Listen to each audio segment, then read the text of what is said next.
you're watching this and you're wondering, what is this embedded system thing? And how do I choose a right board? Or maybe you've already played with some of the embedded systems out there and you're thinking, oh, I want to make this into a career. How do I actually become an embedded software engineer? And is there a board that would help me get there? So in this video, I'll break down all the boards that I have used. And yes, some of them will help you get your feet wet, and others will take you a step further and enhance your skills to the point where you can actually become an embedded software engineer. So let's start with almost everybody's favorite and first board, UNO. This is my very first board, and I started with this when I wanted to make a switch from web development to embedded systems.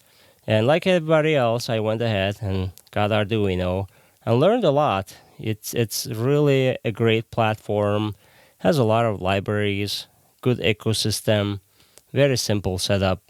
And this was great, but honestly, I quickly realized that this is not going to help me to become an embedded software engineer because it did not allow me to understand internal workings of the chip and understand how microcontrollers are programmed at a deeper level. This is especially helpful when you are starting programming and you have never touched a board before. It can be a good way to find out if this field even is right for you. So, but I knew that I really wanted to make the transition from web development to embedded software, so I needed something else. And there are also other boards that I bought kind of go along with this one. This one, ESP3266, and this one is a Wi-Fi board. So it's kind of cool for IoT. If you don't know what IoT is, it's Internet of Things, basically connected devices throughout your house. This one's a cool little board. Again, this one uses Arduino IDE and ecosystem, and will not allow you to understand how the chip is programmed at a deeper level, which is actually called bare metal programming. So we'll get into that pretty soon. Here's another one. This is a very powerful, actually, microcontroller, ESP32. This one's dual core, can do a lot of things, but again, can you learn on this chip and be hired as an embedded software engineer? My answer is no, because it's first of all, it uses Arduino ecosystem. It also has its own ecosystem, but neither of the ecosystems are truly bare metal. They really won't let you. They won't help you understand how the internal workings of the hardware works. You need to be able to understand hardware architecture to become a better software engineer, embedded software engineer. Here's another one. This is also ESP32, very tiny board, really cool. You can do a lot of fun projects with it. Sometimes when I, don't want to spend a lot of time, I can, I want to do a little fun project kind of on the side, not really for commercial purposes. I can pick up one of these and quickly come up with a code and prototype something and something cool. But really, none of these ones that I've showed you so far are going to help you become an embedded software engineer or a good embedded software engineer, because these really don't dive in deeper into microcontrollers. And for the most part, they are actually not industry standard. On this side, I have 3 boards. And these 3 boards are actually what will get you there. These 3 boards will teach you a lot about architecture, microcontroller architecture. And the architecture on these microcontrollers, these are all ARM chips. I'll show you over here. So this is an ARM chip, and this is ARM Cortex-4. If you don't know what that is, don't worry about it. But my point is, this is an industry standard, and you start learning real industry standard microcontrollers. Also, these boards come with their own tooling that are industry standard tooling. They come with debug capabilities that industry uses at the moment. I use similar things at work currently. So if you want to become an embedded software engineer, you need to pick up one of these boards and start diving in, because those other ones are going to hide things. They're going to make things easier for you in the beginning, but they will be holding you down from achieving the knowledge that's needed currently in the industry. So this one is actually one that got me my dream embedded software job. I learned on this. I learned to code bare metal. If you don't know what that is, bare metal is when you are writing a code and that code is directly affecting hardware, which is called registers, inside a microcontroller. So there, between you and the code, there's no library.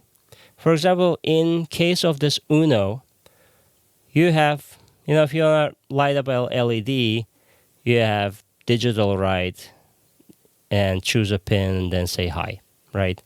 But we have no idea what happens under the hood. That calls the library, and sometimes that library calls another library. So there's a whole ecosystem underneath. Over here, you can use bare metal. You can learn. It's actually not that hard. You can learn how to write code in a way that between you and the hardware, there's nothing. It's your code and the hardware.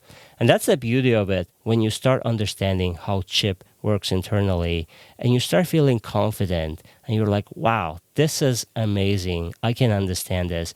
And believe me, I thought it was impossible for me to understand that. At some points, I felt like, oh, this is just too hard. I can never understand this. I'm not smart enough. But no, patience and practice will get you there. And this board and other two, I'll show you too, will prepare you for real embedded software engineering career. This one here is kind of interesting. It's much smaller, has smaller number of pins. This one is ARM Cortex-0, which is a little bit smaller and fewer features than this one. However, this little guy here, I'll just do a little comparison. You can see this little guy here is actually smaller than even this one and much smaller than this one here. But this one is actually also ARM Cortex-4 and have all the instruction set that it needs to perform similar, if not more, instructions that are needed. So this one is also ultra low power microcontroller. Thus is the silicon area. It's very small, uses very little current, and has several sleep modes. This is ideal for battery operations or battery devices, let's say wearables or things related to health or headphones and things like that. So a quick side note, if you're enjoying this video, please give it a thumbs up. That helps a lot. Now I'm going to show you some other boards here, which may be confused as microcontroller boards, but they actually are not. This one is a Raspberry Pi, and this one over here is also a Raspberry Pi. What is Raspberry Pi?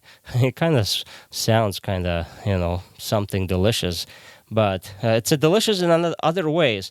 This is actually this is your full-fledged computer, your desktop, but miniature version of it.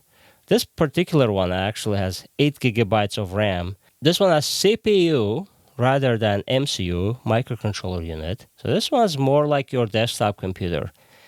And your CPU has like RAM on the side, has Wi-Fi chip right here, has a bunch of other things, including your hard drive, which is an SD card over here. So this is by no means a microcontroller. So these are very popular, fun boards, and people do a lot of fun things with them, but they are not microcontrollers, and they are likely not going to help you to get an embedded software engineering job unless you want to become an embedded Linux software engineer, and that's a whole another world, so we're not diving into that today. All right, so which board should you buy? And I would say if you've never touched an embedded system, you've never played around, and you're not sure if this is even right for you, you're interested, you want to have fun and just check it out, I would say go with one of these boards, particularly UNO. There are a lot of other similar platforms that use Arduino IDE. Those are great to get started and give you some feel whether you like this kind of programming. But if you have already played with Arduino, or you're like, well, I don't want to skip all these boards. I want to just dive in straight bare metal. I want to understand how my controller works internally, how you program it using bare metal principles. I would say go with something like STM32 because that's ultimately will teach you the skills and tooling that will get you, hopefully, that dream job. You heard me a lot talking about bare metal programming. And in fact, I am planning to make videos that will cover exactly that topic, where we'll dive into internal hardware of my controller, learn software and hardware together, and learn how embedded software engineering works in real world. So make sure you subscribe so you don't miss any of those.